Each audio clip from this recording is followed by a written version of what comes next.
Hello. क्या हाल है। One piece का 110 एपिसोड बहुत खतरनाक होने वाला है, जहां वेगापंक हमें वन पीस वर्ल्ड से रिलेटेड कुछ डार्क सीक्रेट बताने वाला है। और वहीं ये सब सुन के एल्डर्स पूरी तरह से बौखला गए हैं। वो लोग ये सब को रोकने के लिए खुद ही एघेट पर आ गए। आइए देखते हैं आगे क्या होता है। वीडियो को लाइक जरूर कर देना। चैप्टर स्टार्ट होता है जिसका टाइटल हमें दिखाया जाता है टर्मिनेशन, जिसका मतलब है खात्मा। अब ये किसके खात्मे की बात कर रहे हैं वो तो आगे ही पता चलेगा। फिर हमें लेबोस्ट्रेटम दिखाया जाता है, जहाँ पर नीचे मैसेज में लिखा हुआ है a message to the world, मतलब पूरी दुनिया के लिए एक मैसेज। हम देखते हैं कि वेगापंक एक सेटअप तैयार कर रहा होता है ये मैसेज को पूरी दुनिया के पास पहुंचाने के लिए। तभी शाका बोलता है कि अगर इस ब्रॉडकास्ट को तुम तुरंत चालू कर दोगे तो ये शायद काम ना करे। तो वेगापंक बोलता है कि तुम्हारा मतलब क्या है। फिर शाका बोलता है कि हम इसे बहुत जल्दी चालू कर रहे हैं, शायद अभी लोग इसको सुनने के लिए तैयार भी नहीं हैं। फिर शाका बोलता है कि तुम्हें मालूम है कि ये कैसा ही चल रहा है, अगर तुमने इसके बारे में बोला तो ये अगले ही दिन आग की तरह पूरी दुनिया में फैल जाएगा। और मान लो ये फैल भी गया तो क्या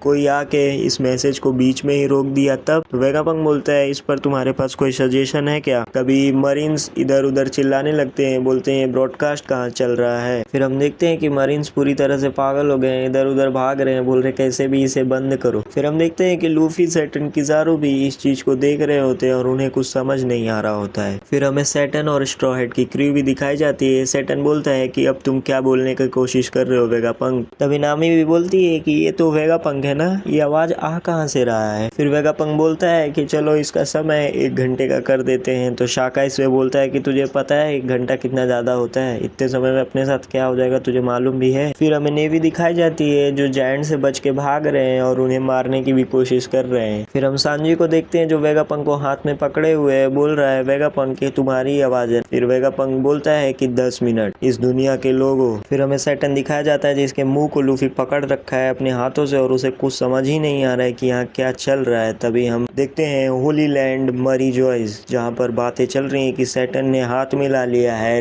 वेगापंक के साथ। तो वो लोग बोलते हैं कि ये सब मैसेज का क्या मतलब है। तभी हमें मरी जॉइस के अंदर का सीन दिखाया जाता है जहाँ सभी एल्डर्स एक दूसरे से बात कर रहे हैं, बोल रहे हैं इन्हें तो मर जाना चाहिए। तो बोलता है कि किजारू ने तो बहुत तगड़ा पंच मारा था, मैंने तो अपनी आंखों से देखा था। ये मैसेज पूरी दुनिया के लिए होने वाला है, ऐसा कोई भी तरीका नहीं है जिससे हम पता कर सके कि ये क्या बोलने वाले हैं। फिर हम देखते हैं कि मर्क्यूरी और जुपिटर एक दूसरे से बात कर रहे होते हैं, बोलते हैं कि हमें बस इसके सोर्स को ढूंढना है। तो बोलता है पक्का वो लेबोस्ट्रेटम ही होगा, लेकिन वो बैरियर से घिरा हुआ है। और ये सब बवाल के बीच में वेगापंक को कॉफी पीने का सूझ रहा है। फिर हमें ड्रेस रोजा दिखाया जाता है जहाँ पर सभी इधर उधर चिल्ला रहे हैं कि ये देखो वेगापंक कुछ तो बड़ा न्यूज बताने वाला है, जल्दी से एक ट्रांसपॉन्डर स्नेल लाओ जिससे हम इसको सुन पाए। फिर हमें रेबेक्का और बाकी सब भी दिखाए जाते हैं जो इस चीज के बारे में बात कर रहे होते हैं। फिर हमें फोसा विलेज भी दिखाया जाता है, लेकिन इधर पे ट्रांसपॉन्डर स्नेल नहीं है तो ये लोग अपने मेयर से रिक्वेस्ट कर रहे हैं कि हमें एक ट्रांसपॉन्डर स्नेल लगवा लेना चाहिए। तो वो बोलता है इसका पैसा तुम दोगे क्या। फिर हमें वाटर 7 भी दिखाया जाता है जहाँ पर आइसबर्ग उठा हुआ है और ये रात का समय है वाटर 7 में। तो पूछ रहा है कि सभी चीजें तैयार हो गई हैं। तो उसकी